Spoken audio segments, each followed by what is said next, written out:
Komiði sæl og blessuð. Frá því að við hér á Fréttastofu Sjónvarps sátum með ykkur fyrir ári síðan við upprifjun frétta hafa miklir og stórir og jafnvel litlir viðburðir bæst inn á spjöld sögunar. Okkur var því mikill vandi á höndum að gera þessu öllu skil á góðum klukkutíma og óhjákvæmilega var margt sem fór í klippikörfuna. En við vonum að þið hafið ánægju og fróðleik af því sem hér fer á eftir og það Hallur Hallsson sem ýtir úr vör. Og við byrjum á lítilli frétt. Reykvíkingum þótti það undarleg sjón að ekki sé dýpra í árinni tekið þegar þeir í janúar síðaslinum sáu Japana nostra við lítið tjald uppi á Arnarhóli. Jú, svo ómennilegt þótti þetta að laganna verði sáu ástæðu til að kanna málið nánar. Í ljós kom að ungur japanskur námsmaður, Takashi Kondo, hafði tjaldað á hólnum og sofið þar í 3 nætur og úti var í nístinskuldi. Hann viðurkenndi að vísu að sé verið kalt en hefði orðið að láta sig hafa það. Hafskipsmálið hefur verið í kastljósi fjölmiðla allt árið. Það hefur að sönnu hrykt í stoðum íslensks samfélags vegna þessa mesta gjaldþrotamáls í sögu íslenska lýðveldisins. Eins og menn sjálfsagt rekur minni til var hafskip víst gjaldþrota í lok ársins 1985. Í upphafi þessa árs keypti svo Eimskipafélag Íslands eignir hafskips á 315 milljónir króna. Mikið var rætt hafskipsmálið allt árið, ágætur maður nefndi þetta fjölmiðlafár og alþingisveislu. Alþingi skipaði sérstaka rannsóknarnefnd eftir miklar umræður þar á bæ og skiptaráðendur hófu rannsókn á gjaldþrotinu. En í maí dró heldur en ekki til tíðinda. Það voru 6 forsvarsmenn hafskips úrskurðaðir í gæsluvarðhald. Rannsóknarlögregla ríkisins rannsakaði málið af fyrirskipun ríkissaksóknara sem byggði á skýrslu skiptaráðenda. Rannsóknin beindist að meintum fölsunum, hvort mennirnir hefðu notað fé fyrirtækisins í eigin þágu og hvort einhverjir starfsmenn Útvegsbankans hefðu gerst sekir vanrækslu.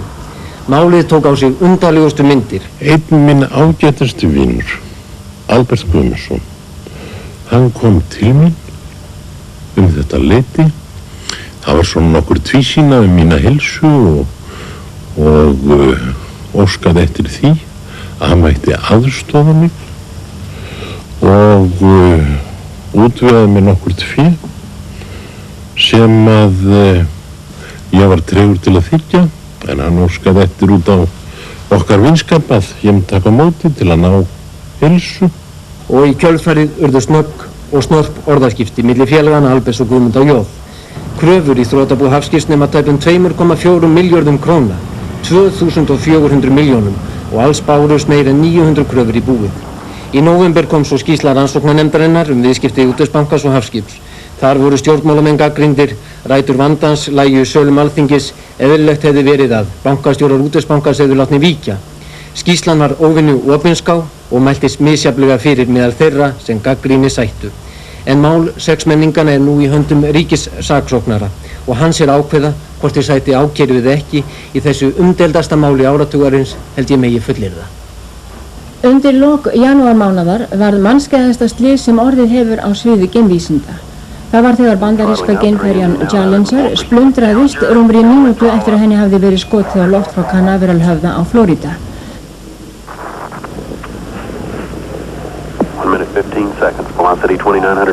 Sjö manns sem með henni voru létu lífið. Geimskotinu hafði tvívegis verið frestað vegna veðurs en kalt var á Flórída þessa daga. Sérfræðingar höfðu varað við því þar sem þeir óttuðust að tilteknir hlutar ferjunar kynnu að gefa sig, sem og reyndist.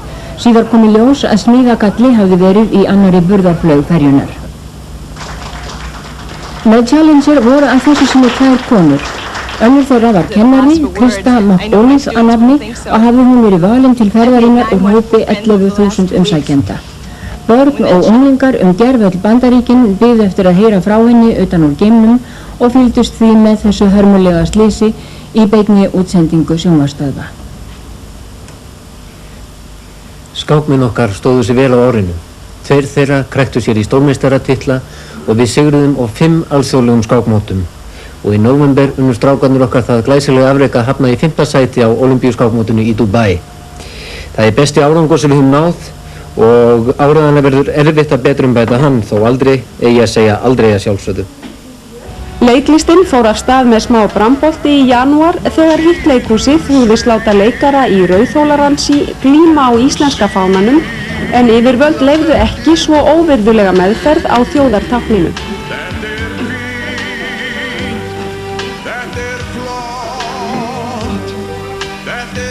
2 vistmenn á Kópavogshæli létust af völdum reykeitrunar eftir að eldur kom upp í einni álmu hælisins að morgni 13. janúar. 13 aðrir vistmenn voru fluttir í slyssadeild en meiðsl þeirra reyndust ekki alvarleg. Það var vegfarandi sem fyrstu var eldsins var og gerði lögreglu viðvart. Í ljós kom að ekkert viðvörunarkerfi var á Kópavogshæli og vakti þetta upp miklar umræður meðal manna og hneykslan og kom í ljós að brunavörnum var víðar áfátt. Kívanismenn gáfu síðan brunavarnarkerfi til Kópavogshælis. Snemma á árinu beindust augu manna að Filippseyjum. Þar hafði árabil ríkt sem einvaldur Ferdinand Marcos og kona hans Imelda. Marcos forseti og fámenn klíka í kringum hann hafði smám saman sölsað undir sig efnahagslíf og auð landsins. Vinstri sinnaði skeruliðar höfðu lengi barist gegn stjórn Marcosar í fjallahérðum eyjana, en síðustu misseri varð æ öflugari andstaðan gegn honum meðal borgarastjættar landsins. Hjólinn tóku að snúast Marcosi mjög í óhag þegar einn helsti andstæðingur hans, Benigno Aquino, var myrtur á flugvellinum í Manila við heimkomuna frá Bandaríkjunum í óþökk forsetans. Stjórnarandstaðan sameinaðist ekkju hans, Corazon Aquino, sem varð helsti andstæðingur Marcosar í forsetakosningunum sem hann boðaði í febrúar. Í kosningunum sigraði Marcos en talið var fullvíst að svik hefðu verið í tafli. Bandaríkjastjórn sem lengi hafði stutt Marcos dyggilega sneri smám saman við blaðinu og skipaði sér að baki Corazon Aquino. Við erum stödd í því hverfi Manila borgar sem sjaldan sést í fréttum. Þetta er fátækra hverfi sem kallast Smoky Mountain og dregur nafn af öskuhaugunum hérna bak við mig og hverfið er reyndar byggt utan í þessa öskuhauga og íbúanir hafa lifibrauð sitt af þeim. Nú, hér er að sjálfsögðu engin heilbrigðisþjónusta og ekkert heilsugæslukerfi og hvað þá hreinlætisaðstaða. Fátæktin er einfaldlega botnlaus. Þegar 2 helstu stuðningsmenn Marcosar, þeir Enrique varnarmálaráðherra og Fidel Ramos, yfirmaður hersins, snéru við honum baki, voru örlög forsetans ráðin. Með aðstoð Bandaríkjamanna flúði hann land og hefur síðan dvalist á Hawaii að mestu rúin þeim milljörðum króna sem honum hafði tekist að sölsa undir sig og koma til útlanda. Corazon Aquino varð forseti Filippseyja. Fall Marcosar varð án mikilla blóðsúthellinga og hefur Aquino forseti kappkostað að ná friðsamlegri lausn í flokkadráttum á Filippseyjum. Hún bauð skeruliðum fljótlega til viðræðina en fram eftir ári náðist lítill árangur og bardagar við skeruliða héldu áfram. Innan stjórnarinnar urðu miklar deilur undir árslok og var óttast að valdarán yrði framið undir forystu Enriques varnarmálaráðherra sem þótti forsetinn sína skeruliðum linkind. Þessum deilum lauk með brottrekstri Enriques úr stjórninni, samkomulag náðist við skeruliða. 10. desember gekk í gildi vopnahlé milli stjórnar og skeruliða og standa vonir til að það verði upphafið að friði á Filippseyjum. 40 ára handritadeila Íslendinga og Dana var endanlega til lykta leidd á árinu. Það var rétt upp úr áramóti sem samkomulag tókst það hvar þau handrit skyldu varðveitt sem ekki hafði þegar verið samið Og saman daginn og sögulegir kjarasamningar tókust í Reykjavík í febrúar undirrituðu menntamálaráðherrar Íslands og Danmerkur samning í Kaupmannahöfn skiptingu síðustu handritana. Og dermed er 40 års broderstrid slut, og både Ísland og Danmark har vunnet.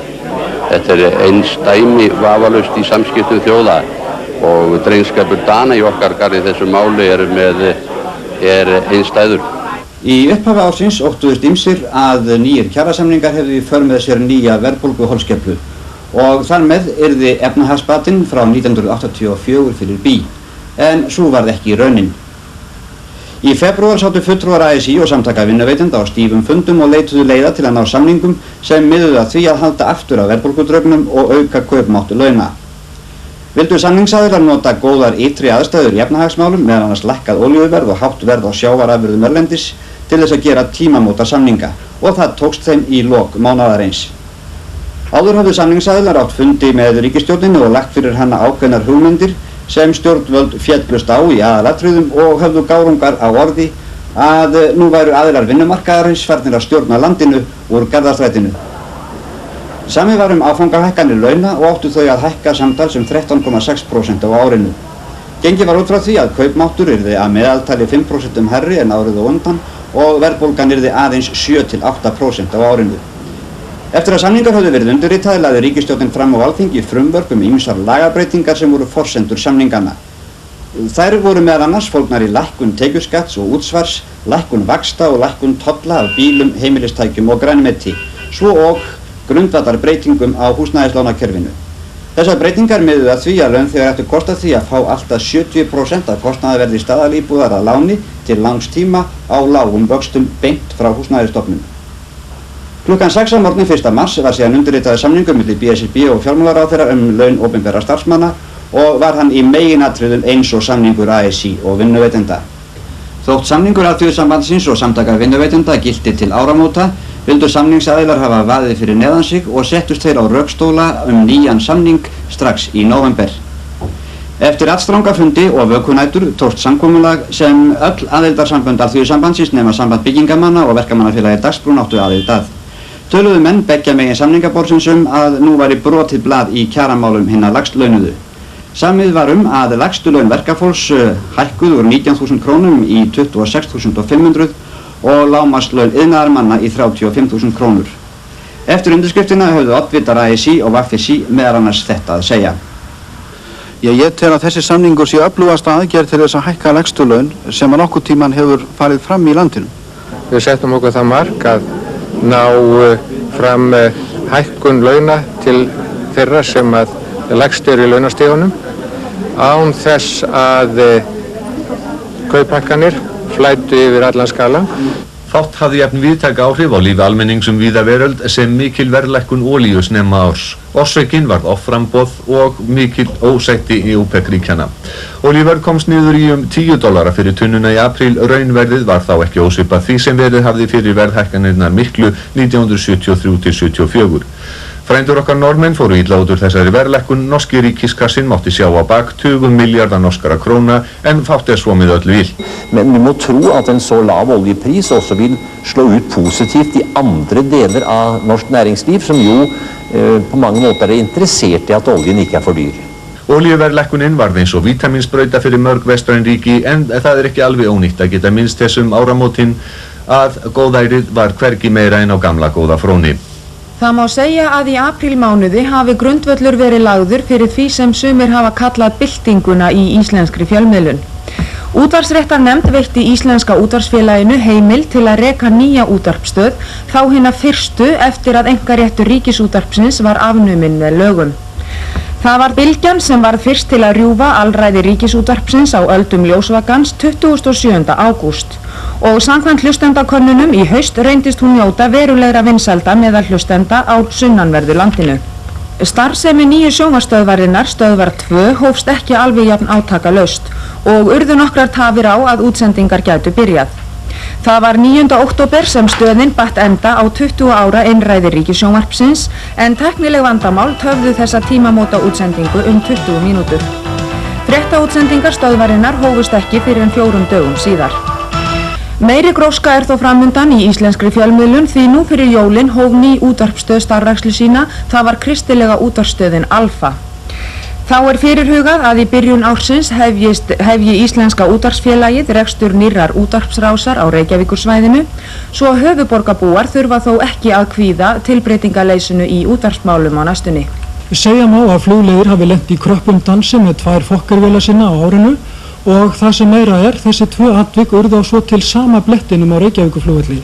Þó fór betur en á horfðist. Miðjan mars rann Fokkervél út af flugbrautinni með 45 farþega innanborðs og staðnæmdist ekki fyrir hún var komin vel út á Suðurgötu. Engin slys urðu en vélin skemmdist mikið. Síðara atviki varð þegar farþegar voru að ganga frá borði annarar Fokkervélar á Reykjavíkurflugvelli í júlí-byrjun. Lítilli einkaflugvél legtist á í flugtaki með þeim afleiðingum að hún rann stjórnlaust á Fokkervélina og áttu síðustu farþegarnir sem voru að ganga frá borði fótum fjör að launa. 4 voru í litlu vélinni og sluppu þeir án teljandi meiðsla. Í byrjun júní munaði minnstu að stærsta flugslys sögunar yrði yfir Austurlandi 2 erlendar farþegaþotur höfðu nærri rekist saman í 33.000 feta hæð. Flugstjórar vélanna töldu að 130 metrar hefðu verið á milli vélanna þegar skemmst var. Flugslysanefnd kannaði þetta atvik og komst að þeirri niðurstöðu að megin ástæður atviksins mætti rekja til mannlegra mistaka í flugstjórn. Þótt í þeim atvikum sem hér hafi verið rakin hafi farið betur en áhorðist, þá krafðist flugið engu að síður mannslífa á árinu. 3 dauðaslys urðu í fluginu, hið fyrsta í lok janúar einkaflugvél fórst í Bláfjöllum og með henni 2 menn. Hinn 5. apríl fórst síðan vél frá flugfélaginu Ernir á Ísafirði í Ljósufjöllum á Snæfellsnesi og með henni 5 en 2 komust lífs af. Miðjan maí stakst einkaflugvél til jarðar í aðflugi við flugvellin á Flúðum. Einn fórst og annar slasaðist alvarlega. Loks að geta þess að í byrjun ársins fórst erlend vél sem verið var að ferja til Frakklands, suðvestur af landinu og með henni 2. En það voru höfðun stór skörðiraðir sjómanna á árinu og hafa ekki jafn margir látið lífið í sjóslysum hér við land síðan 1980. 5 íslensk skip og 1 erlend fórust á árinu og með þeim 14 íslenski sjómenn og 12 útlendir. Í byrjun mars fórst Ás R.E. á Breiðafirði og með honum 1 maður.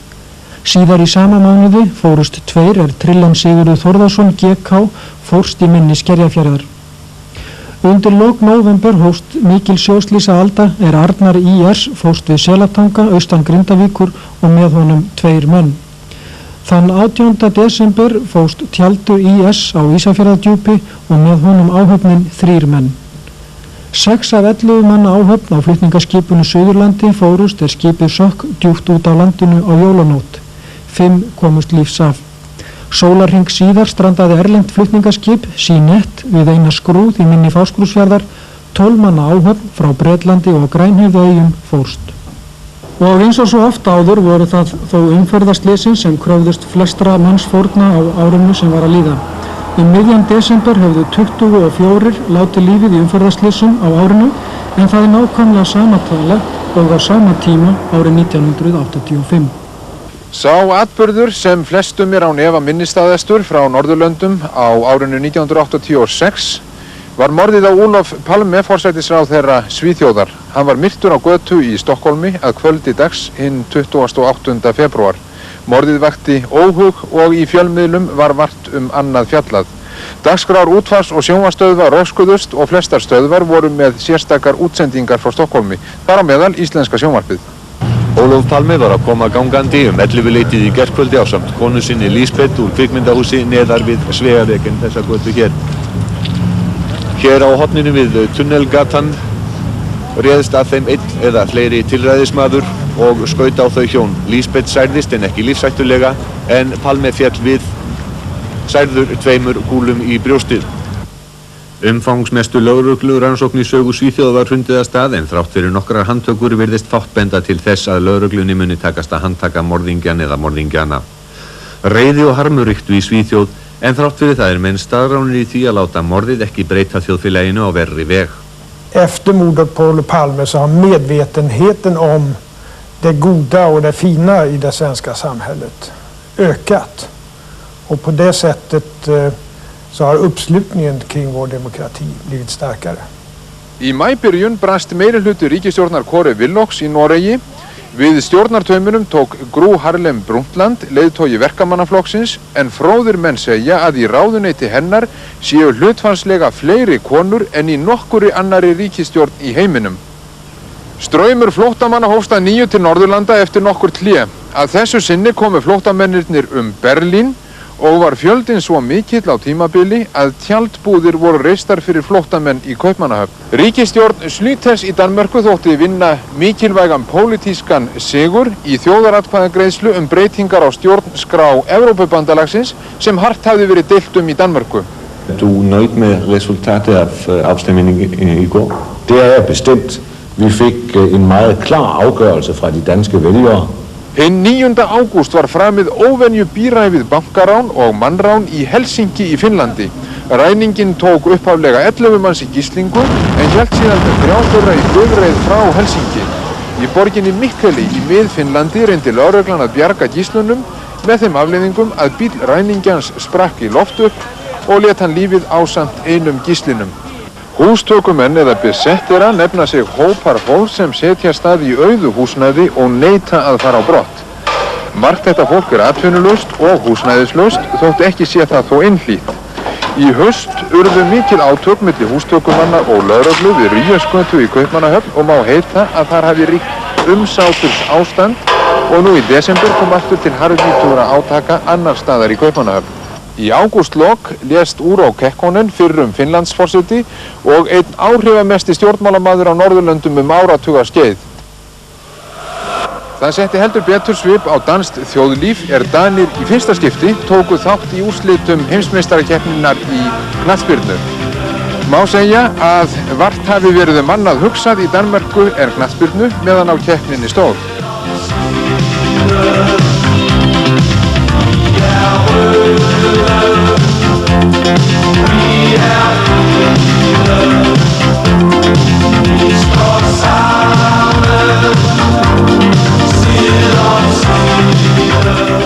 Og að lokum minnumst við Færeyingsins sem í sumar réri frá Færeyjum til Danmerkur. Sá sem dríði þessa hetjudáð heitir Uwe Joensen og það fylgir sögunni að hann hafi róið nær hvíldarlaust í 40 daga og steig hann hvergi á land fyrr en hjá litlu hafmeyjum í Kaupmannahöfn sem hann rak rembingskoss við komuna. Vi må kæmpe for det land, der folkets frosig. Það skiptust á skin og skúrir í íslenskum landbúnaði þetta ár. Landið var gjöfult að vanda, heyskapur gekk vel í sveitum og dilkar komu vel fram gengnir af fjalli. En undir haustu tóku blikur að hrannast upp því viðblasti offramleiðsla flestra landbúnaðarafurða. Slátrun á mjólkurkúm hafði þrefaldast á fyrstu 3 mánuðum ársins og í haust voru umframbirgðir nautakjöts í landinu tæp 600 tonn. Sömu sögu var að segja aðra kjötframleiðslu og var farið að tala kjötfjöllin 7. Kindakjötsfjallið gnæfði þó hæst í fjallahringnum, alls voru framleidd rúmlega 1000 tonn kindakjöts á árinu og voru þó til allnokkrar birgðir frá fyrra ári. Landbúnaðarráðuneytið greip þá til þess ráðs að veita 85 milljónum króna til niðurgreiðslna á kindakjöti en allt kom fyrir ekki. Því undir lok útsölunar voru enn óseld 1400 tonn. Aðgerðir stjórnvalda til að stemma stigu við offramleiðslu landbúnaðarafurða mæltust misjafnlega fyrir meðal bænda. Einkum eftir að fullveldisrétti sauðfjárafurða var í fyrsta sinn úthlutað til einstaklinga á haustdögum.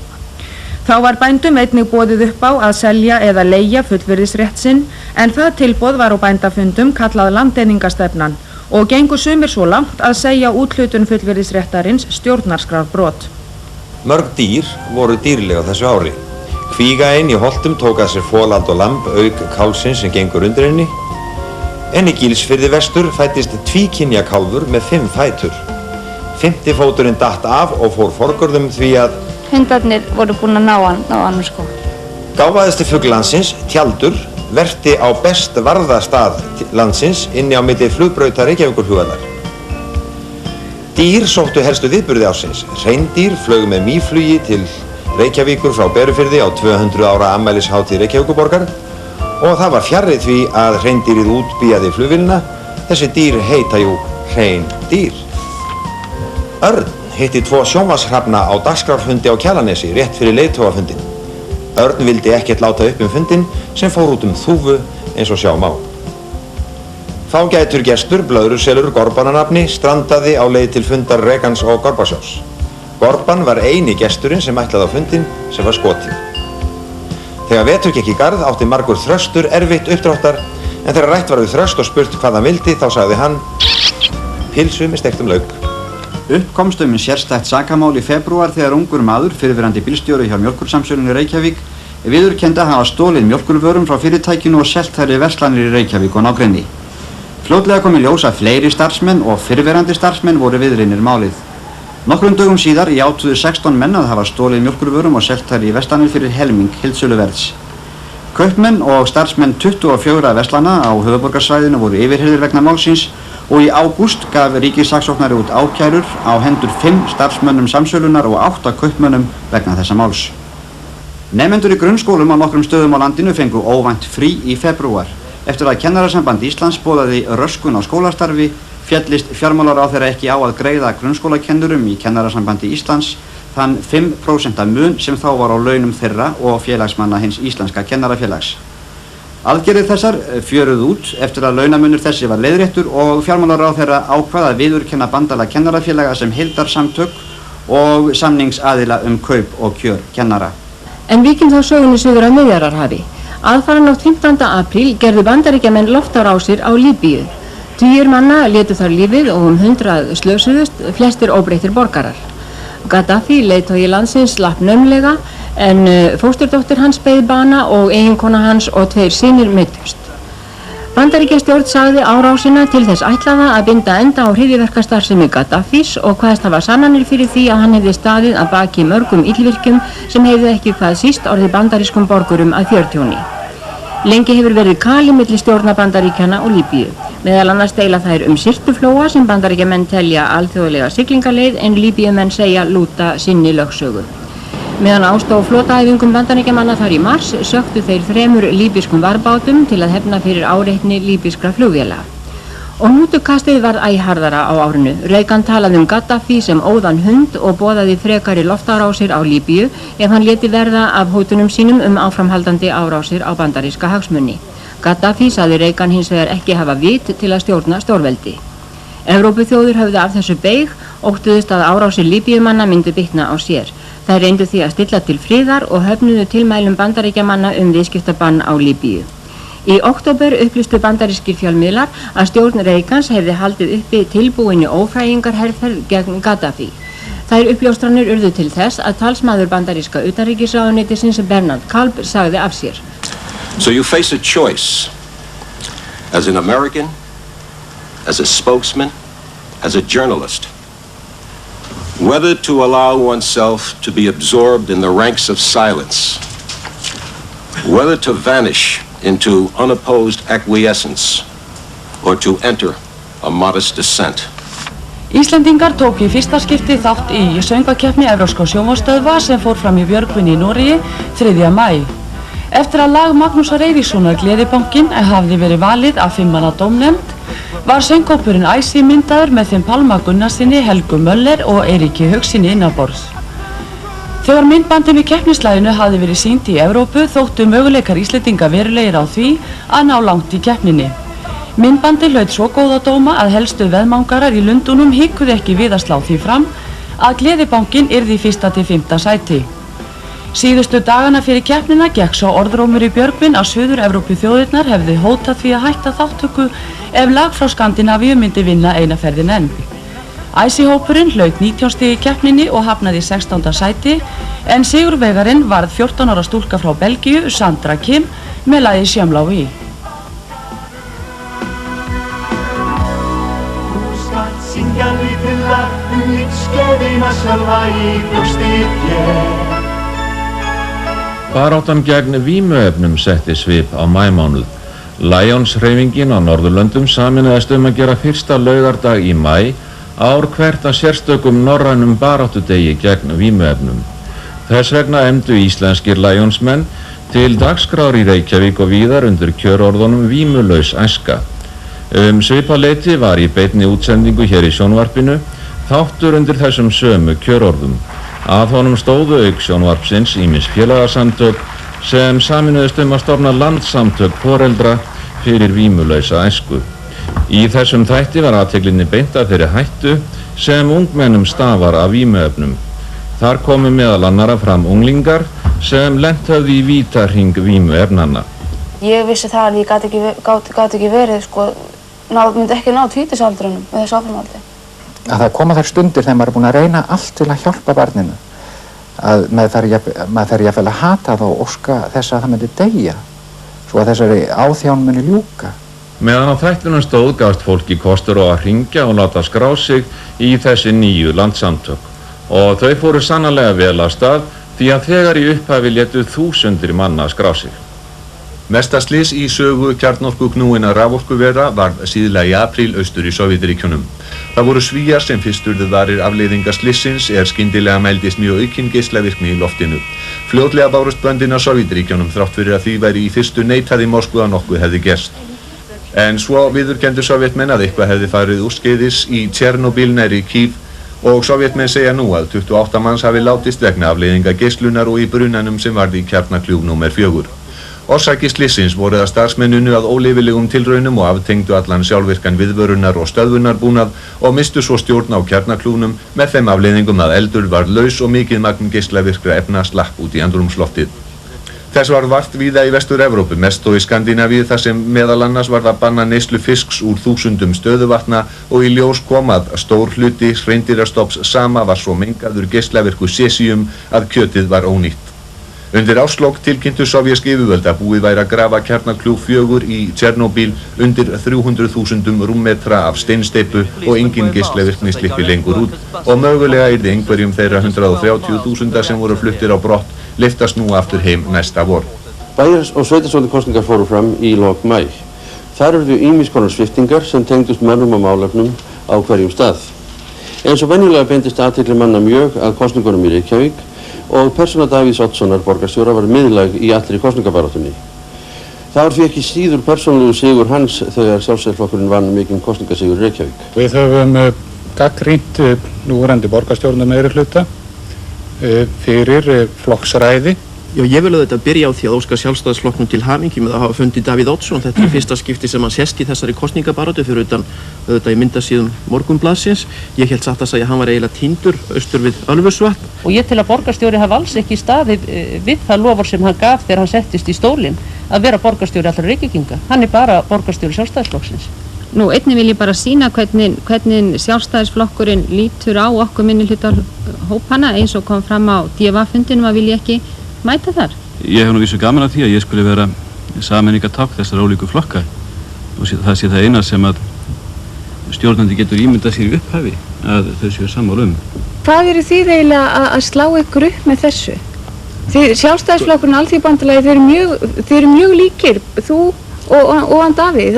Það er varla hægt að sjá sjónamun á okkur. Óperuflutningur eflist nú og dafnar hér á landi með hverju árinu. Á þessu ári flutti Þjóðleikhúsið Grímudansleik og Tosku. Íslenska óperan flutti Il Trovatore sem sýnd var í beinni útsendingu hér í sjónvarpinu og æfir nú Aidu sem frumflutt verður eftir áramótin. Þó risið hafið ef til vill verið lágt á Arnarflugi í upphafi þessa árs urðu stakkaskipti á rekstri þess þegar líða tók á. Hluthafafundur samþykkti hækkun hlutafjár og fámennur hópur manna gerði tilboð til stjórnar félagsins með ákveðnum skilyrðum. Í byrjun maí samþykkti Alþingi að veita Arnarflugi ríkisábyrgð fyrir erlendu láni sem næmi alltaf $2,5 milljón. 2 mánuðum síðar var kosin ný stjórn á aðalfundi félagsins. Hlutaféð hafði þá verið aukið 95 milljónir en það gamla lækkað í 10% af nafnverði. Nýja hlutaféð keyptu aðilar sem ekki höfðu áður átt í félaginu. Sá sem hvað mesta athygli vakti var Helgi Þór Jónsson, hótelegandi í Hveragerði sem keypti hlut flugleiða. Þegar að þessir hópur stendur við bakið af Arnarflugi þá mun það ganga og verð sína það seinna meira þetta verður ekki fyrirtæki. Nú svo var það eitt laugardagskvöld í lok júní að allt tiltækt slökkvilið í Reykjavík barðist við eld sem kom upp í gamla iðnskólanum við Tjörnina.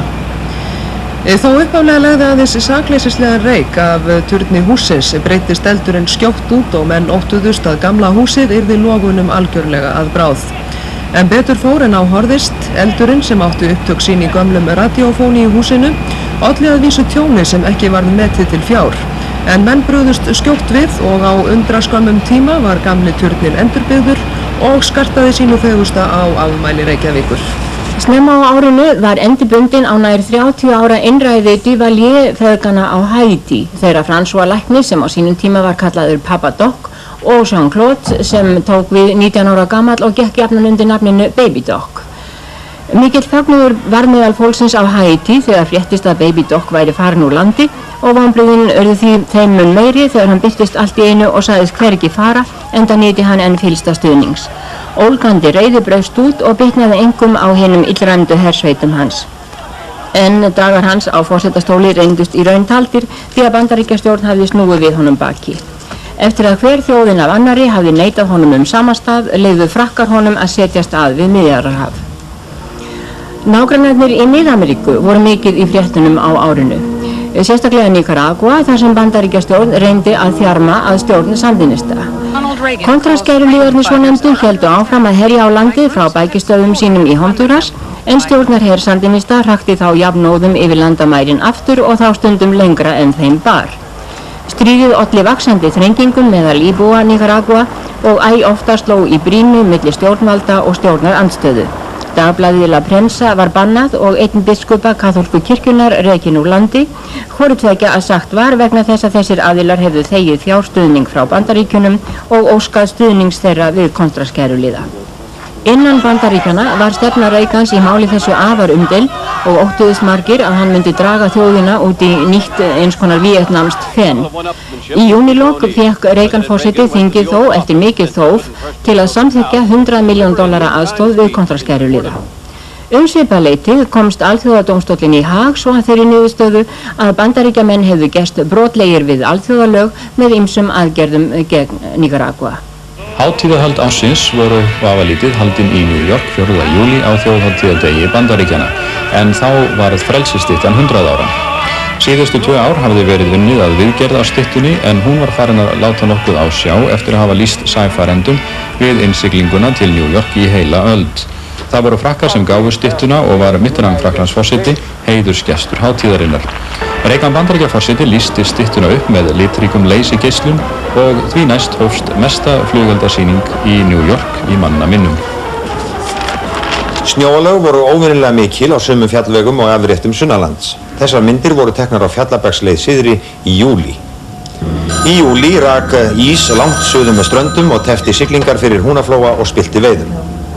Miklir vatnavextir urðu í hlýjendum í Eyjafirði í byrjun júní og í ágúst rufu vatnavextir af völdum hellirigningar hringveginn í Öræfum. 3 ár hlupu sem koma úr sunnanverðum Vatnajökli, fyrst Súla og Skeiðará, og upp í Grímsvötnum var meira umrót við Grímsfjall en oft áður. Súluhlaupið kom úr Grænalóni þar sem vatnsborðið lækkaði 20 metra.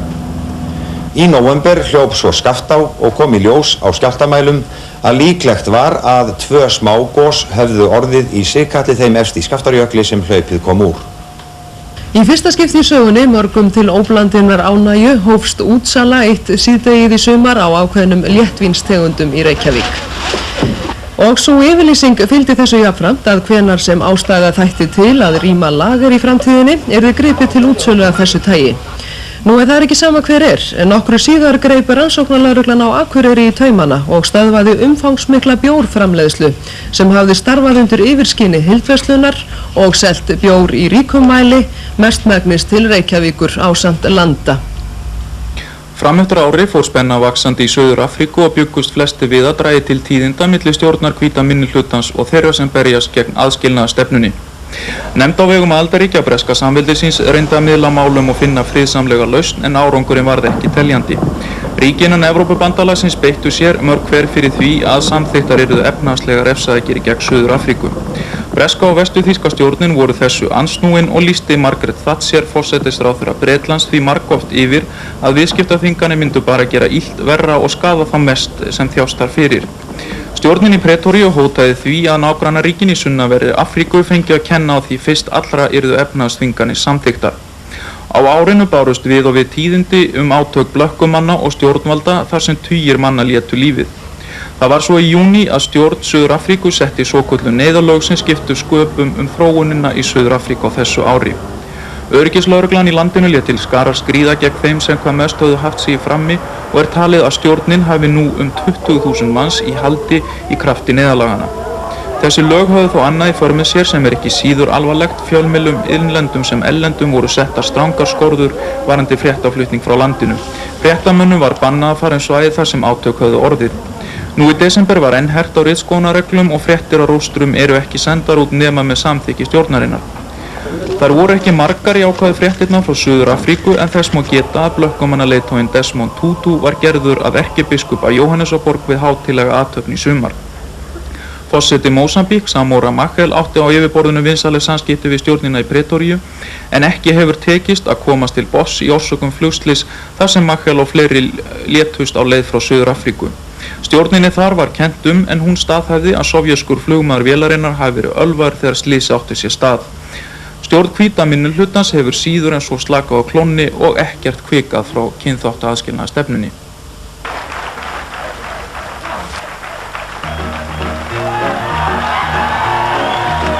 Jazzunnendur fengu eitthvað við sitt hæfi á listahátíð því hingað komu Herbie Hancock og Dave Brubeck sem hafði með sér kvartett sinn.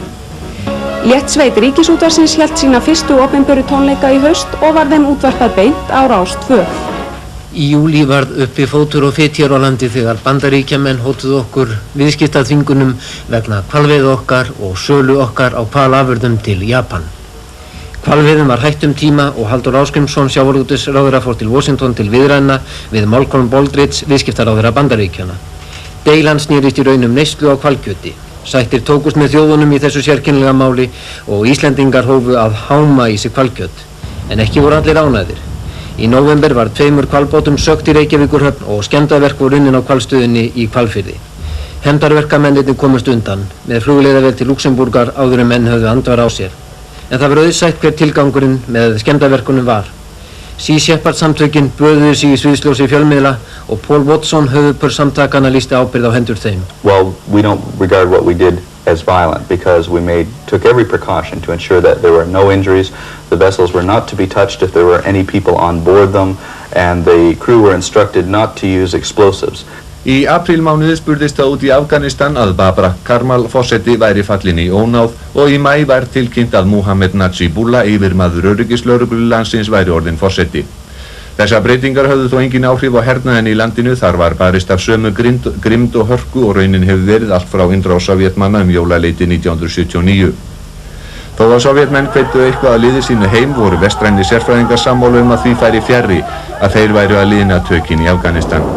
Á næstu grösum var einnig barist af grimdi í styrjöld Írana og Íraka. Sú styrjöld hefur nú staðið í rúm 6 ár og ekkert bendir til þess að henni fari að ljúka. Engin veit hversu margir hafa fallið, giskað hefur verið á 500.000 manna. Í Líbanon veit heldur engin nákvæmlega tölu látinna og særðra í endalausum átökum hinna fjölmörgu trú- og stjórnmálafylkinga í landinu.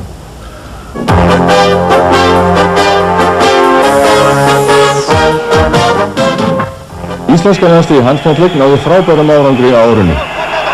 Það Berbendsson sem tekur vítakastið, það gerir Einar Hannes! Einar Þorvarðar svo sér, ég vítakast frá Rúmenu.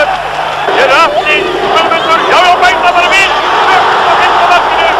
Guðmundur skora hér 25. mark Íslendingar ábúið sigurorð á Rúmenum hér, glæsilega gert. Ég hef aldrei séð eins. Stórkostlegur lokamínútur í þessum leik. Og íslensku handknattleiksmennirnir urðu í 7. sæti á heimsmeistarmótinu í Sviss. Úrslitakeppni heimsmeistaramótsins í knattspyrnu í Mexíkó var stærsti íþróttaviðburður ársins og helsta fréttaefni júnímánaðar. Argentínumenn unnu Vestur-Þjóðverja í úrslitaleik í Mexíkóborg með 3 mörkum gegn 2 og skoraði Uruchaga sigurmarkið eftir frábæra sendingu frá Diego Maradona, fyrirliða Argentínumanna. Og Diego Maradona er knattspyrnumaður ársins.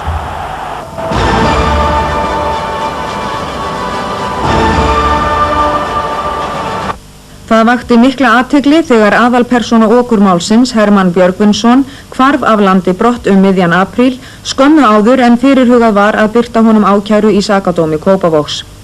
Hermann var aðalvitni ákæruvaldsins á hendur þeim 123 einstaklingum sem ákærðir voru í tengslum við lánastarfsemi hans. Hermann skilaði sér þó aftur til landsins og skömmu síðar var ákæra ríkissaksóknara birt í sakadómi Kópavogs. Þann 19. desember tók málið hins vegar óvænta stefnu þegar Hæstiréttur sýknaði Björn Pálsson lögfræðing af ákæru okur á Hermanni síðari hluta árs 1984. Á þeim forsendum að Seðlabankinn hefði ekki uppfyllt á lagaskyldu sína að auglýsa hæstu löglefðu vexti það ár.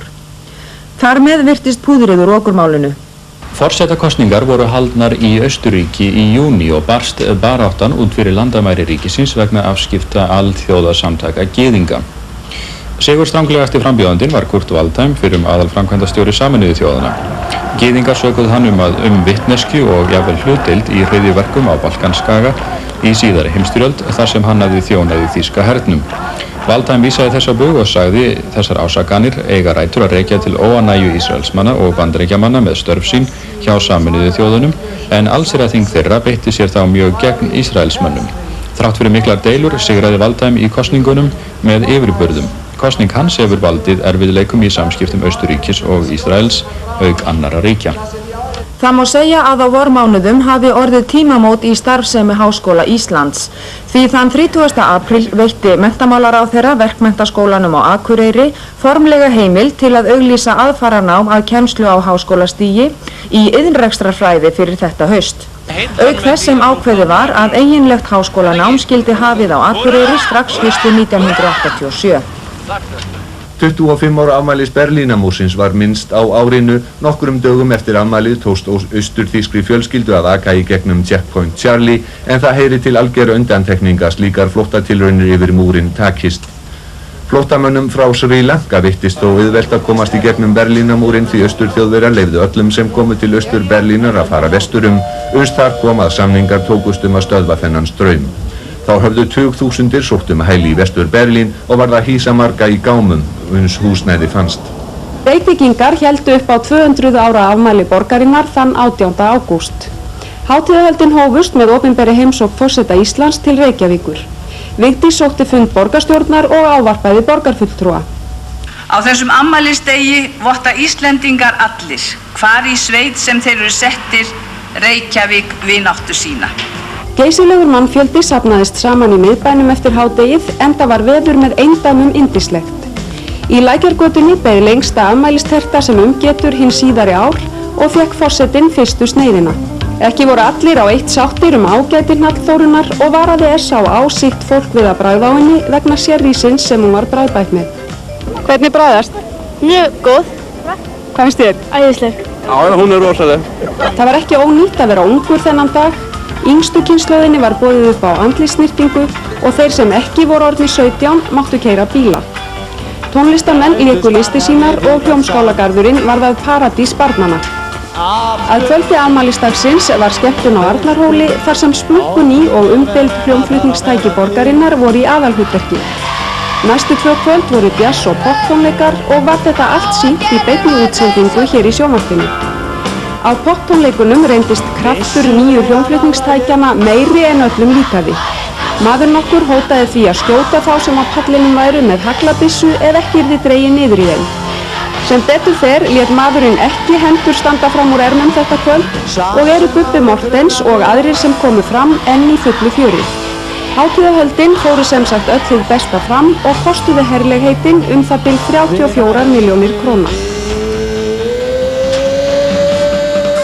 Á árinu var haldið hátíðlegt hálfrar aldar afmæli flugmálastjórnar, Flugmálafélags Íslands og Svifflugfélags Íslands með flugsýningum í Reykjavík og á Sandskeiði, þóttu þær takast vel. Pétur Einarsson flugmálastjóri varð fyrstur Íslendinga til þess að stökkva með kennara í fallhlíf. 2 flug í loftbelg yfir Reykjavík vöktu mikla athygli. Ekki hvað síst lending loftbelgsins á skrifstofuhúsi við Sætún. Flogið var með póst á módelflugvél upp á Akranes, en á flugdeginum sjálfum má segja að flug ósköp venjulegrar farþegaflugvélar hafi stólið sinnunni.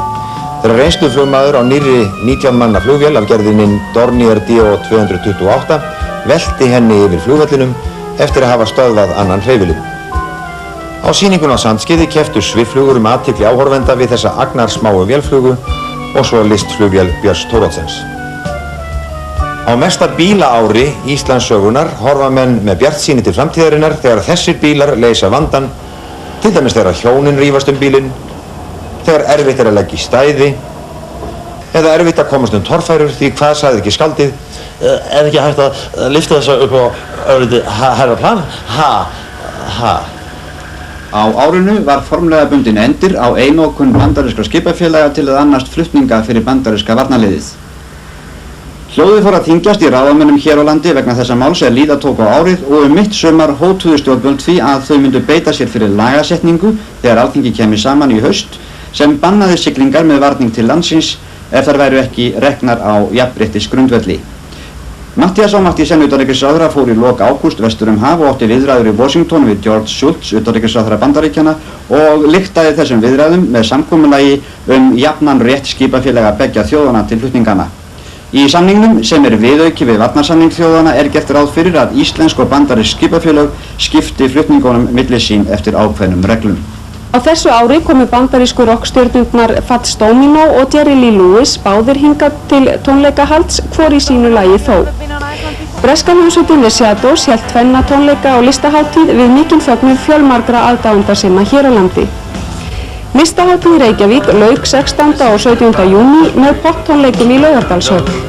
Þar léku meðal annarra Madness, Fine Young Cannibals og Simply Red ásamt íslenskum hljómsveitum.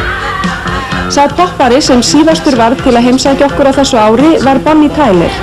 Hún kom hingað í byrjun desember og fjölmenntu aðdáendur hennar í Laugardalshöll. Á haustdögum hófust mikil blaðaskrif hjálparstofnun kirkjunnar og starfsemi hennar. Í Helgarpóstinum var því haldið fram að óreiða væri í bókhaldi stofnunarinnar og gagnrýndi blaðið hana fyrir íburð og stefnuleysi og fullyrti jafnframt að óeðlilega mikill hluti af fjármunum sem stofnuninni hefði áskotnast til hjálparstarfs hefði farið til greiðslu launakostnaðar, ferðalaga og kostnaðar vegna flutninga á matvælum og öðrum hjálpargögnum. Fljótlega eftir að blaðaskrift þessu hófust óskaði Jóhanna Sigurðardóttir alþingismaður eftir því við dóms- og kirkjumálaráðherra að starfsemi Hjálparstofnunar kirkjunnar yrði tekin til rannsóknar og ennfremur yrði rannsakað hvort þessar ásakanir ættu við rök að styðjast. Stjórn Hjálparstofnunar kirkjunnar sá í fyrstu ekki ástæðu til aðgerða en óskaði síðan sjálf eftir því að óháð nefnd kannaði starfsemi stofnunarinnar. Sú nefnd var skipuð og skilaði hún áliti í byrjun nóvember. Fann hún ýmislegt gagnrýnivert í rekstrinum en enga vísbendingu fjárdrátt. Miklar umræður urðu Hjálparstofnun kirkjunnar og kirkjuþingi sem háð var þetta leyti. Í framhaldi af skoðanaskiptum sem þar urðu ákvað Guðmundur Einarsson að segja starfi sínu lausu sem framkvæmdastjóri Hjálparstofnunar kirkjunnar og aðrir starfsmenn hennar sögðu einnig upp. Ennfremur sagði stjórnarformaður stofnunarinnar af sér og framkvæmdanefnd tilkynnti að hún gæfi ekki kost á sér til endurkjörs á næsta aðalfundi. Svo illa vildi til dag 1 snemma í september þegar Ómar Ragnarsson var að kanna möguleika á að lenda frú sinni á hábungu Esjunnar að hreyfill hennar stöðvaðist skyndilega vegna vélarbilunar og neyddist Ómar þá til að nauðlenda henni á fjallinu.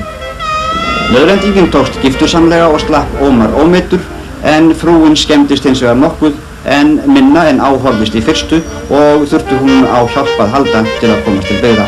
Athygli almennings og fjölmiðla á kynferðisafbrotum gegn börnum var vakin í haust ekki síst eftir að Svavar Thorlacius hæstaréttarlögmaður óskaði eftir því við ríkissaksóknara að hann krefðist þess að maður sem aftur og aftur hafði gerst sekur kynferðisafbrot gegn börnum yrði vanaður. Svipaleyti var haldinn fjölmennur félagsfundur kvennaathvarfsins í Reykjavík þar sem fjallað var kynferðislegt ofbeldi gegn börnum á heimilum. En þetta mál sem að mestu hefur legið í þagnargildi hér á landi þangað til á þessu ári. Samkvæmt rannsóknum erlendis kynferðislegt ofbeldi gegn börnum meðal algengustu misþyrminga sem börn verða fyrir heima hjá sér. En þessu eins varið hér á landi? Já, við höfum ástæðu til að ætla það. Það byggjum við meðal annars á því að annað ofbeldi á heimilum jafn algengt og ofbeldin á heimilum í nágrannalöndum okkar. Kvennaathvarfið í Reykjavík átti verulegum fjárhagsvandræðum á árinu en ýmsir urðu til þess að hlaupa undir bagga með því meðal annarra Bubbi Mortens sem beitti sig fyrir sérstökum tónleikum til styrktar athvarfinu. Þar lék hann listir sínar ásamt Megasi og fleira tónlistarfólki. Kvennaathvarfið þarf að lifa. Steingrímur Hermannsson, forsætisráðherra, gerði víðreist á árinu. Hann fór meðal annars í opinbera heimsókn til Grænhöfðaeyja þar sem hann fékk höfðinglegar móttökur. Og einn daginn tók hann sér sundsbrett með gestgjöfum sínum í ylvolgum sjónum.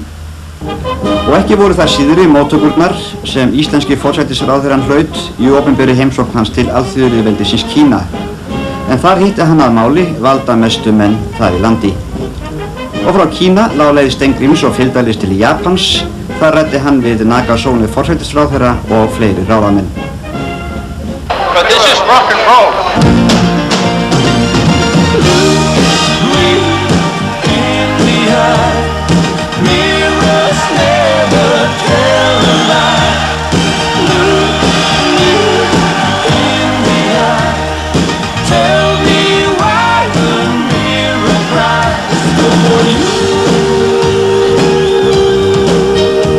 September fyrir rúmu ári sagði Guðmundur Einarsson, þáverandi formaður landsnefndar bandalags jafnaðarmanna. Við eigum hins vegar náttúrulega samstarf við þessa flokka og aðra flokka mál þar sem samstarf hægt að eigum þá hverjum degi í þinginu en við teljum að sérstakt pólitískt samstarf að öðru leyti sé ekki að ræða. Við ætlum að fara að tala við fólk núna en ekki formenn. 30. september síðastliðinn, sléttu ári seinna, gekk Guðmundur Einarsson í Alþýðuflokkinn ásamt Stefáni Benediktsinni og Kolbrúnu Jónsdóttur, þingmönnum bandalags jafnaðarmanna. Félagi Guðmundur, mín ánægjan og heiðurinn að aðfinda þér hér rauðar rósir sem eru tákn jafnaðarstefnunnar og ég ætti að fylgja með að þetta hefur sennilega sprottið upp af þeim fræjum sem Stefán Benediktsson aðfindi mér fyrir ári síðan. Gjörðu svo vel. Mér minnur reyndar að það væri lambagras en ég þakka því kærlega. Hins vegar eru hér hvítarósir og þær eru náttúrulega tákn sakleysis og flekklausrar fortíðar og við skulum vona að framtíðin verði eins. Gjörðu svo vel. Við gætum þeirra sameiginlega. 4. þingmaður bandalagsins, Kristín Kvaran, gekk í Sjálfstæðisflokkinn. Þá tel ég að Sjálfstæðisflokkurinn sé sá flokkur sem við höfum hér á Íslandi í dag sem að einn hafi möguleika til að bera til þess að ná tökum á efnahagslífinu þannig að við komum til með að geta bætt hag og öll kjör þess fólk sem að hér býr. Það var snemma í september að sagt var frá því í sovjerska sjónvarpinu að bandarísku blaðamaður Nikola Danilov hafi verið handtekinn í Moskvu grunnaður njósnir. Skömmu áður hafði sovjetmaðurinn Gennadij Sakharov sem starfað hjá sendinefnd Sovétríkjanna hjá Sameinuðu þjóðunum verið handtekinn í New York einnig grunnaður njósnir. Talsmenn stórveldanna neituðu því að tengsl væru hér á milli. Miðjan mánuðinn var mönnunum sleppt en skipað að halda til í sendiráðum landanna þangað til einhver lausn fengist. Þar við satt þangað til 17. september að Bandaríkjastjórn krafðist þess að 25 sovjerski starfsmenn Sameinuðu þjóðanna yrðu að hafa sig á landi brott. Að mati Bandaríkjastjórnar var sendinefnd Sovétmann of stór. Á tímabili virtist sem meiri hörku væri farið að gæta í samskiptum stórveldana þó atburðir í upphafi árs hafi bent til einhverja breytinga væri að vænta. En í febrúar var andófsmanninu kunna Anatolij Sjaransky leyft að fara frá Sovétríkjunum. Mál þeirra Danilovs og Sakharovs virtist vera að fara í hnút þegar í lok september var tilkynnt að báðir fengju að hverfa til síns heima. Í þessu samkomulagi fólst einnig að sovjerska andófsmanninu Júri Orlov yrði leyft að fara frá Sovétríkjunum þar sem hann hefði árabil verið í fangelsi og einnig í útlegð í Síberíu. Í kjölfar þessa var tilkynnt að leiðtogar stórveldana myndu eiga með sér fund og hefði honum verið valinn staður í Reykjavík. Það finnst margum að það hafi verið með hreinum ólíkindum hve glæsilega tókst til hjá Íslendingum við að halda leiðtogafund þeirra Reagans og Gorbatsjovs dagana 11. og 12. október með aðeins 12 daga fyrirvara. Þegar við á fréttastofu sjónvarps fengum þá afmælisgjöf á 20 ára afmælisdegi sjónvarpsins að þessi fundur yrði haldinn, óraði okkur ekki fyrir þeirri holskeflu sem myndi ríða yfir okkur þegar þúsundir fréttamanna flykktust til landsins. Strax kvöldið sem fréttin barst lenti fyrsta einkaþotan í Reykjavík með erlenda fréttamenn. Eitt stærsta vandamálið fyrir utan húsnæðismálin voru fjarskiptin og verður ekki ofsagt það afrek sem starfsmenn Pósts og Síma unnu þeim tókst að gera fjarskiptin við umheiminn snurðurlaus þessa örlagaríku daga. Heilu þoturnar lentu daglega fullhlaðnar fullkomnasta fjarskiptabúnaði sem völ er á og stóru erlendu sjónvarpsstöðvarnar tóku heilt flugskýli undir risastóra miðstöð. Fréttamenn heimsins komu sér fyrir í Hagaskóla og Melaskóla og öll hótelin voru yfirfull af fréttamönnum sem kepptust við að senda fréttir af atburði sem fréttabann var yfir. En allt var þetta tilbúið Bandaríkjaforseti lenti hér á 5. 9. október og Gorbatsjov lenti síðan daginn eftir. Á laugardagsmorgni hófust maraþonfundi leiðtogana í Höfða en samtals ræddust þeir við á þessum 2 dögum í nær hálfan sólarhring meðan augu heimsins mændu á hurðarhún á gömlu timburhúsi sem grunuleika á að reimleikar væru í. Þegar fundi leiðtogana drógust skyndilega á langinn á sunnudag voru menn að gera sér vonir að stórt tíðinda væri að vænta í afvopnunarmálum og því urðu það mikil vonbrigði þeir kvöddust á tröppum Höfða fremur þungir að brún. Svo virtist sem þeir hefðu staðið á þröskuldi sögulegs samkomulags ágreiningur geimvarnaáætlun Bandaríkjamanna var til þess að binda endi á viðræðurnar. Skoðanir raunverulegan árangur voru mjög skiptar og eru en við skulum heyra hvað Guðni Bragason hefur að segja okkur erlenda hlið málsins. Já, svo virðist sem aldrei hafi risaveldin nálgast hvort annað jafn mikið í viðræðum takmörkun kjarnorkuvopna og einmitt hér í Reykjavík. Í viðræðunum voru Reagan og Gorbatsjov sammála að flytja bandarískar og sovjískar miðaldrægar eldflaugar frá Evrópu og leyfa hvoru ríki að hafa aðeins 100 kjarnaodda í Bandaríkjunum og Asíuhluta Sovétríkjanna. Einnig voru leiðtogarnir sammála að eyða langdrægum eldflaugum á 10 árum og hefja þá þróun með helmingsfækkun þegar. Þeir voru einnig sammála að ná samkomulagi fjölda kjarnorkutilrauna og mannréttindamál. Löng og ströng fundahöld í Höfða leiddu til þessa árangurs en samkomulag strandaði sem fyrr sagði á geimvarnaáætlun Bandaríkjastjórnar. Þessi áætlun sem talið að kunni að kosta 1000 milljarða bandaríkjadollara gerir ráð fyrir að komið verði fyrir í geimnum varnarhjúp gegn eldflaugaárásum. Reagan Bandaríkjaforseti taldi sig ekki geta fórnað geimvarnaáætlunni fyrir samkomulag á öðrum sviðum vígbúnaðar. Fréttaskýrendur ekki á eitt sáttur árangur leiðtogafundarins í Reykjavík. Til hans hafði reyndar verið boðað með snöggum hætti og hann lýstur nokkurs konar óformlegur skyndi eða vinnufundur leiðtogana. En flestir nú sammála að fundurinn í Reykjavík hafi rutt ýmsum hindrunum úr vegi fyrir árangur í hinum reglulegu viðræðum risaveldana takmörkun kjarnorkuvígbúnaðar í Genf þótt ekkert samkomulag hafi verið undirritað í Reykjavík. Nú sem sagt litið til Genfarviðræðnanna sem næsta skrefs í þróun sem hófst í Reykjavík og þess ber að minnast að enn á dagskráð 3. fundur leiðtogana sem halda á í Bandaríkjunum. Meðal þeirra sem hingað komu í tilefni leiðtogafundarins var bandaríska söngkonan Joan Baez. Hún hélt tónleika í Gamla bíói og var þeim sjónvarpað beint.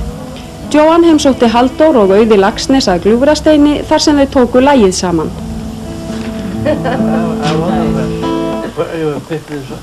You are wonderful. You're wonderful, thank you. Á listahátíð var haldin sýning á verkum Pablos Picassos sem voru í eigu ekkju hans Jacqueline en hún svipti sig lífi í haust. Jacqueline var viðstödd opnun sýningarinnar og síðar á árinu bárust þau tíðindi að hún hefði gefið íslensku þjóðinni eitt verkana Jacqueline. Í haust var haldin sýning á verkum norska listmálarans Edvard Munchs í Norræna húsinu. Þetta er fyrsta stóra Munch-sýningin hér á landi og metnaðarfyllsta sýningin í sögu Norræna hússins. Það var óvenjuleg sjón sem blasti við mönnum sem áttu leið baðströnd þeirra Þorlákshafnarbúa einn morguninn seint í október. Þar lágu í fjörunni 147 grindhvalir sem höfðu hlaupið á land og biðu dauða síns. Ekki minnast menn þess að slíkt hafi áður gerst á þessum slóðum. Þeir voru ófáir sem lögðu leið sína í fjöruna við Þorlákshöfn til að skoða vegsumerki. Vísindamenn til að rannsaka dýrin og meðal annarra Færeyingar búsettir hér á landi til að skera sér bita í soðið.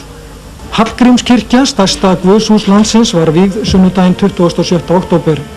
Þá voru liðin rúm 40 ár frá því smíði kirkjunnar hófst og nákvæmlega 60 ár frá því ákveðið var að reisa 1200 manna guðshús á Skólavörðuholti til minningar sálmaskáldið Hallgrím Pétursson. Mönnum hraus hugur þegar það kom í ljós mitt sumar að blóðbankinn hafði notað blóð úr blóðgjafa sem reyndist sýktur af alnæmi. Þá kom einnig í ljós að menn vitjuðu blóðbankans í þeim tilgangi að fá úr því skorið hvort þeir gengju með sjúkdóminn. Sýnt hefur verið fram á að útbreiðsla sjúkdómsins er álíka hröð hér á landi og í Bandaríkjunum með hliðsjón af mannfjölda. Ríkisstjórnin samþykkti því sérstaka aukafjárveitingu í nóvember upp á 2,5 milljónir króna vegna ráðstafana til að hefta útbreiðslu eyðni.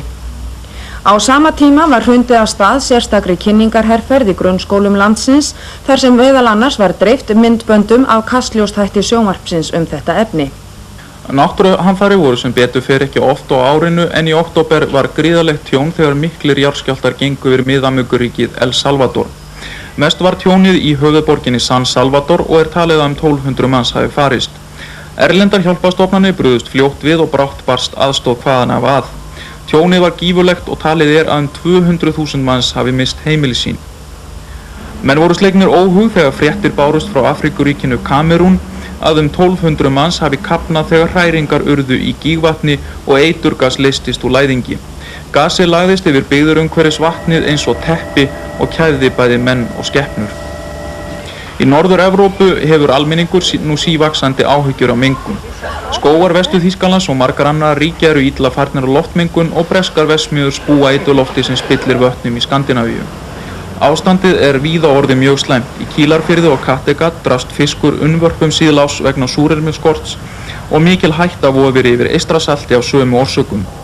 Í nóvember var eldur laus í efnaverksmiðju í Sviss og mikið magn eiturefna rann út í Rínafljót. Eitrið drap 100.000 fiska og raskaði mjög öðru lífi í ánni. Árið 1986 var ár þingkosninga og ríkisstjórakosninga í Bandaríkjunum og urðu úrslitin í þingkosningunum til þess að marka endalok 6 ára valdatímabils Repúblikanaflokksins í öldungadeild Bandaríkjaþings.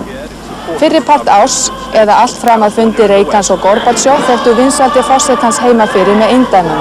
En eftir Reykjavíkurfundinn fór að halla undan fæti og eftir að vopnasölumáli komst fyrir almenningssjónir minnkuðu vinsældir forsetans meira á stuttum tíma en gerst hefur á þeim 50 árum sem Gallup-stofnunin hefur gert reglubundnar athuganir á vinsældum forseta í embætti. En þó Reykjavíkurfundurinn hafi haft neikvæð áhrif á feril Reagans, þá hafði fundurinn sannarlega jákvæð áhrif á afstöðu bandarísku þjóðarinnar til Íslands, enda hlaut land og þjóð mjög jákvæða umfjöllun í fjölmiðlum vestra á meðan fundurinn stóð yfir. Haustmánuðir einkenndust af því að flokkarnir völdu menn á framboðslista sína. Steingrímur Hermannsson, forsætisráðherra, komst að þeirri niðurstöðu að hann þyrfti að styrkja stöðu Framsóknarflokksins í þéttbýlisstöðurum hér á Suðvesturlandi og ákvað því að flytja sig set og bjóða sig fram í Reykjaneskjördæmi. Og niðurstaða mín var sú að ég yrði að láta persónulega tilfinningar mínar víkja og skyldu mínar sem formanns flokksins ráða. Ég hef því ákveðið, ef þið óskið, að gefa kost á mér til framboðs í þessu kjördæmi.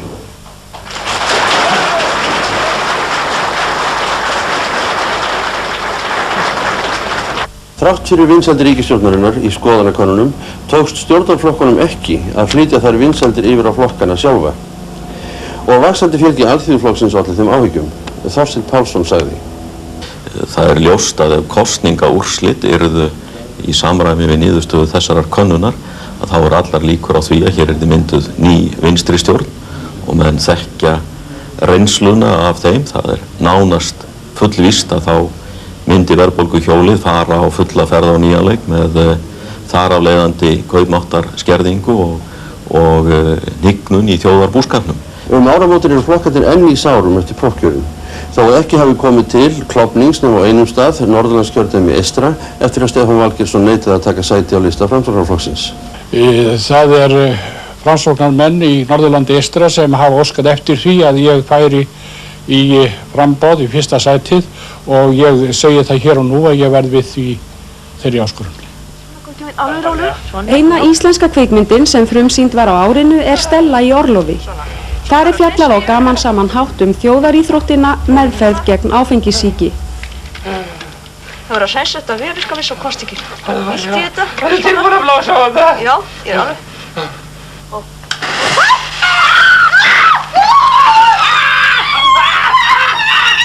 Það var 1. október að gert var uppskátt vopnasölu Bandaríkjamanna til klerkastjórnarinnar í Íran.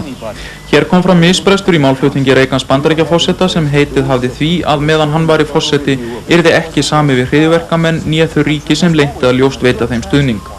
Bandarískir embættismenn höfðu farið með leynd til Íran og samið þar skipti á vopnum og bandarískum gíslum í Líbanon sem haldið af aðilum sem á einn eða annan hátt tengjast Íranum.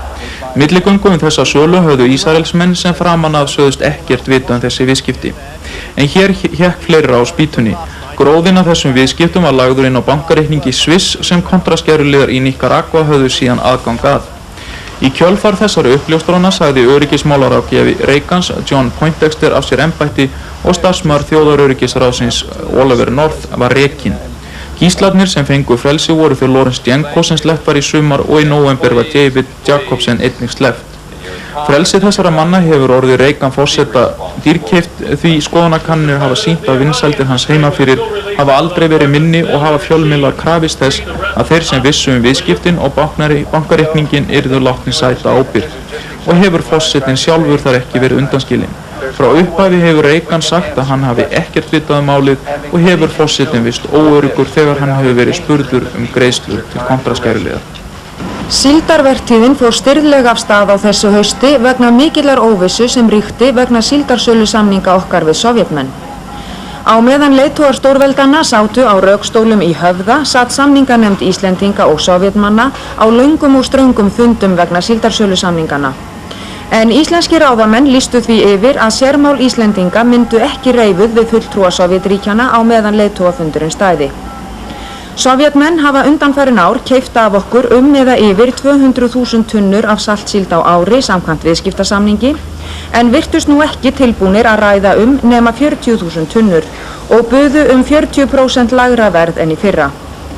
Miðjan októbermánuð virtist sem slitna hefðu upp úr viðræðunum en síldarsaltendur og útgerðamenn fóru þess á leit að síldarsölusamningarnir yrðu settir í samhengi við samninga olíukaup Íslendinga af Sovétmönnum. Eftir nokkurt þóf má þó segja að málið hafi fengið farsælan endi. Því 5. nóvember var undirritaður samningur fyrirfram sölu á 200.000 tunnum af síld til Sovétríkjanna.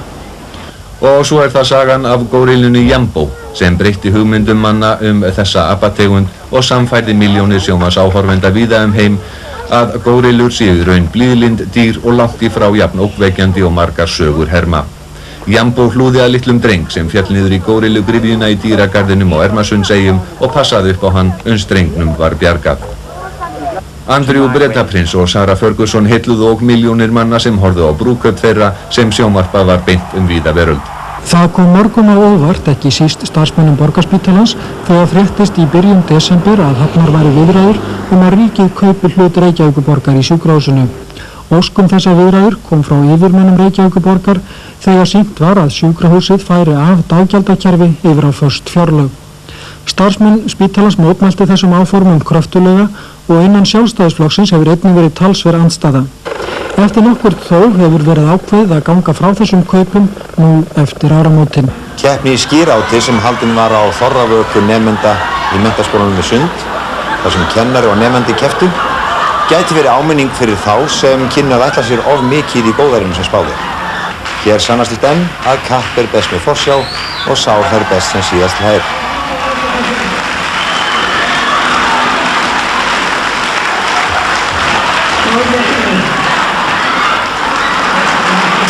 Já, og þá lokið frá fréttastofu síðustu útsendingu ársins, en frá okkur til ykkar, gleðilegt nýtt ár!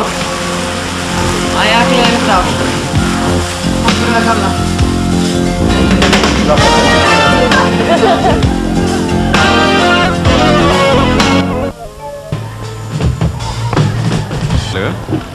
Og það hafi allt gengið upp eins og planað hefur verið. Þið sjáu það núna, það alveg stórkostleg staðreynd að vindurinn skuli standa af bensínstöðinni á brennuna en ekki frá brennunni á bensínstöðina. En eitthvað eitt öðru fremur sem stendur upp úr sem lifa kannski með þjóðinni? Já, ég held að þessi stund, þegar að 70-80.000 manns urðu á einhverjum fegursta degi sumarsins sem einn maður í samkennd og samgleði á afmælisdaginn 18. ágúst, ég held að það líði fáum úr minni sem þarna voru. Menn muni muna þetta alla tíð, það í vissu. En nú komið svo stund á kvöldin að við ætlum alltaf að tendra blísin sem voru vonandi afhent hér öllum fyrir kvöld og borgarstjórinn okkar Davíð Oddsson ætlar að tendra fyrsta blísið og veru nú öll samtaka í að kveikja á blísunum. Og gleðilegt ár og takk fyrir senliðina afmælisárið.